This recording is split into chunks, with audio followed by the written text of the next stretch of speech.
Okay, you guys, I want to let you in on a little secret, although it's probably not so much a secret to you all. Here it is.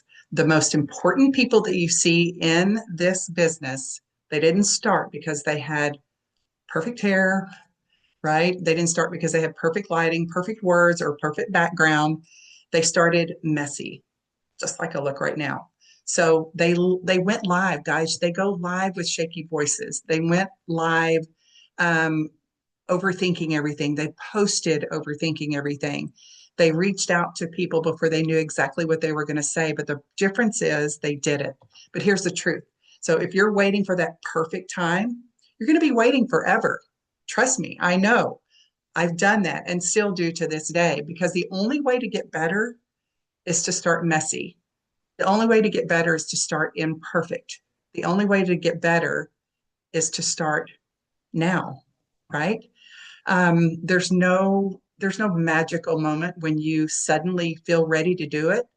That perfect time, you guys, it's just a moving target, right? You're just constantly chasing that moving target and you're waiting until everything is just right. But that's typically procrastination in disguise. Trust me, I live it daily. Like I said, I'll never forget the first time I went live for Make Wellness. I've been in this industry for over 15 years, but Make Wellness is just different. It's huge, it's big, and we have a lot of incredible leaders. So I went in, I had no makeup on, which is usually me all the time. Lighting was terrible. And I just knew I needed to do it. And I was convinced that no one would watch me, but they did. They actually watched, and I actually got 3 leads that day. That's when I first started out. They didn't care about my lighting. They didn't care about my message. They didn't care about my authentic message, which it was authentic. But you guys, done is better than perfect. You can't fix or improve something that you never start. So even with that smallest imperfect step, it's better than just standing still. It's better than being complacent. It's better than not doing anything at all. Another time, you guys, I spent 2 full days. I mean, I don't mean 48 hours, but 2 full days off and on um, writing what I thought was going to be the perfect post for a promotion that we were having. And by the time I finally decided to post it, I looked at it again, just double checked everything. And I'm like, this doesn't even sound like me. It just didn't feel right. It wasn't me. It wasn't my authentic self. It wasn't my voice. I was trying to be like all the other big leaders, right? And be perfect. So I didn't post it. I wasted so much time trying to find the perfect post. So a week later, I was trying to think of another post to throw together. You guys, I honestly put it together in like 10 minutes. And it was when we first started, it became one of my most commented posts ever in this business because it was me. Your audience doesn't want perfect. They know who you are. They want real. They want the unfiltered you, the one with the messy hair, the one with the dogs barking in the background, or the kids screaming or crying in the background, the not so perfect lighting, the not so perfect office, right? But because vulnerability builds more trust than perfection, you guys ever will.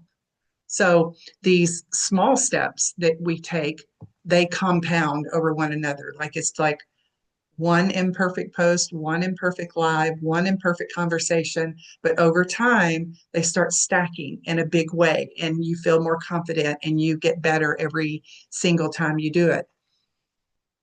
Okay, I want to talk a little bit about fear now because like right now I'm feeling that fear as I'm recording this training for you guys. It never that fear to me never goes away, but at least I'm doing it, right? And I feel like I build more confidence every single time. But here's the deal. If you're feeling nervous, to me, that's a good sign. To me, you're growing because confidence doesn't come before action. Your confidence comes after your action, after it is doing what you need to do, that post, that live, that reach out. And when I first started reaching out to people, I was terrified. I'm still terrified that I'm going to say the wrong thing. And sometimes I did and still do say the wrong thing. But here's the big surprise, you guys. People still appreciate me when I reach out, when I care enough to reach out. And some of my best customers today came from those imperfect messages. So every awkward live, every awkward post that didn't quite land perfectly, or every time you stumble over your words, that's training for your future self confidence. That's training for your future in getting better at what you're working towards. You're going to find your voice, you'll find your style, you'll find your rhythm, but only by putting the work in. And here's the last piece, I guess I want to say. Action sparks inspiration, right? Some of your best ideas are going to come after you start. If you're stuck, don't overthink it. Take one small step and let that momentum just carry you the rest of the way. So here's my challenge for you guys today. I want you to take one messy action before the day ends. After you listen to this recording, I want you to take one messy action, whether it's a live or a post or a reach out. Post that picture, send that message, go live. Highly recommend going live in your stories, because messy action today beats perfect action that may never ever happen if you don't. And a month from now, you'll be so glad that you didn't wait for perfect, right? So I'd love to hear, whenever you guys do that messy post, that messy live, that messy reach out, I'd love to hear how it went and how you felt. But especially, I'd like to hear in a month from now, when you get out of your comfort zone and actually start getting messy.